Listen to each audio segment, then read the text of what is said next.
Alors que les populations de Nazadié attendent impatiemment la réponse de Madame le gouverneur et sa hiérarchie. Alors qu'aucune marche n'était prévue jusqu'à ce jour, malgré la tragédie et l'assaut des éléphants qui se poursuivent chaque jour dans notre espace de vie, voilà que ce lundi de Pentecôte, la quiétude de Mekamboua est brusquement troublée au petit matin par le repérage et le débusquement d'un commando armé jusqu'aux dents, composé des éco-gardes et affiliés, venus pour la plupart et de façon clandestine en rapport depuis Makokou. Heureusement, et par la grâce de Dieu Tout-Puissant, l'une de leurs multiples équipes a été neutralisée au quartier Maïka par des braves paysans éveillés, courageux et avertis qui allaient au champ pour constater les derniers pillages du peu qui leur reste dans leur plantation par les éléphants. Rappelons que ce commando sans foi ni loi, dépêché par leur hiérarchie pour une mission dite secrète, sur la base des rumeurs et autres informations de leur indique, a investi notamment nos plantations et forêts proches des habitations, sans en informer ne plus que les responsables locaux représentant les populations, sans aucun ordre de mission présenté aux autorités. Malgré leur neutralisation et la pression palpable des Mekamboua survoltés, et prêt à en découdre avec ces maquisards d'un genre nouveau, spécialisés dans le kidnapping des paisibles de citoyens soupçonnés à tort ou à raison de braconnage. Le cas de nos frères d'Ilaounene, d'Ibéa, de la commune de Tektora.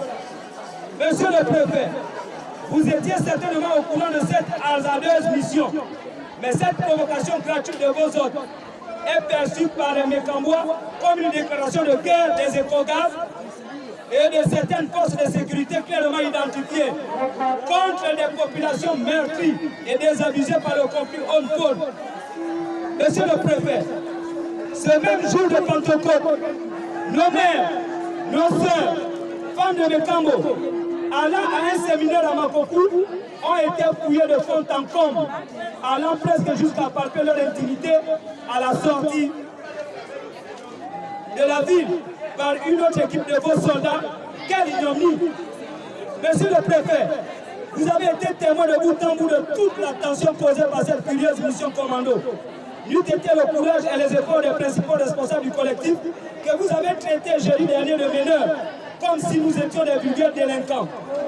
Vous et vos guerrieros ne seriez pas sortis sains et saufs des griffes de Mekamboua à Maïka. Mais le comble de la bêtise, au moment où vous nous invitez à votre cabinet pour tenter de mettre la situation au clair, c'est un petit lieutenant de police qui s'est permis, comme d'habitude, à nous installer au grand jour l'éducation ordinaire de petits délinquants de rue de Libreville. Il a acquise, se permettant dans vos services d'outrager publiquement, à travers des propos désobligeants, le maire de la commune et le président du conseil départemental de notre localité, venus pourtant vous aider à régler l'incident du jour et à désamorcer les tensions. Avec son orgueil démesuré et son impolitesse caractérisée,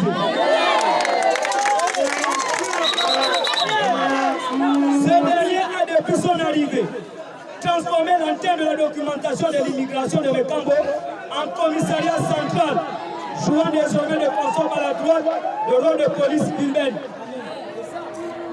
C'est l'occasion pour nous, population de Mekambo, d'interpeller le commandant en chef de la police nationale et la direction générale de la documentation de l'immigration à ne plus ramasser les anciens voyous pour en faire des policiers.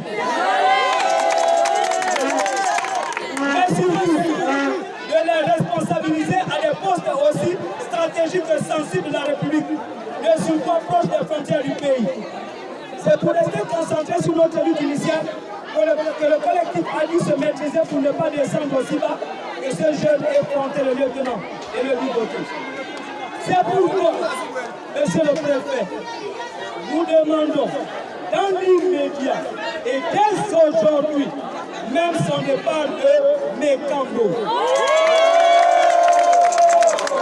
Sinon, les populations ne répondront plus de rien et vous en serez tenus pour responsables. Venant à vous, monsieur le préfet, en plus du dossier prudent dont nous attendons éternellement la réponse de votre hiérarchie, nous vous invitons sincèrement à nous dire publiquement les tenants et les aboutissants de ce qui est à l'origine des graves incidents d'hier.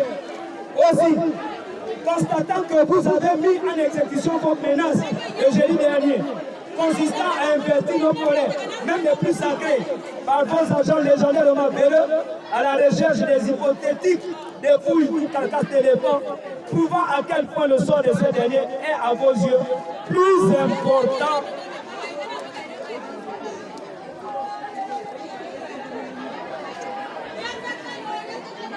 que celui des humains que nous sommes. Considérant que vous n'êtes plus en mesure de contrôler la situation insupportable que vous venez de créer et d'ajouter à notre détresse, et ce, avec la complicité des conservateurs et de la documentation, les populations de Mékambo sont au regret de vous dire que vous avez échoué à cette ultime mission. Et vous invite, vous et le conservateur du département, à bien vouloir plier vos bagages et de quitter Mékambo dans les plus brefs délais, avant que l'histoire ne se répète. Nous refusons que l'hospitalité des gens et les peuples de Mékambo soient régulièrement mise à l'épreuve à des apprentis sortis. Enfin, monsieur le préfet, la victoire d'hier qui a fait déborder le gaz américain et ici à la préfecture nous a radicalement davantage, nous a radicalisé davantage grâce à votre amateurisme. Mais nous voulons aussi vous garantir de ce que Mékambo restera debout à partir d'aujourd'hui. Et quand depuis le contexte particulier du Covid-19, notre détermination à voir votre dossier réglé sera intacte. Continuez à appeler du renfort, même militaires de Makoku ou d'ailleurs, nous sommes prêts à mourir plus vite avec Obal que lentement par la fin. Je vous remercie. Très bien. Ça.